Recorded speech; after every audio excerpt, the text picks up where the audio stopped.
চল চল তাড়াতাড়ি, এই যে আমরা যাইতেছি এখন সন্তোষী পূজাতে। এখন বাইর হয়ে আইসে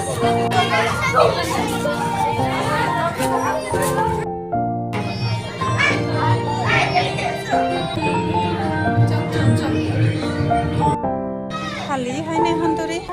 হ্যাঁ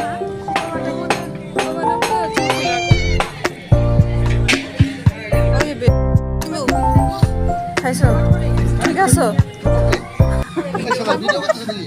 হইলে যে ফুর্তি কমাতে লাগে কথা আছে ঠান্ডা হয়ে গেছে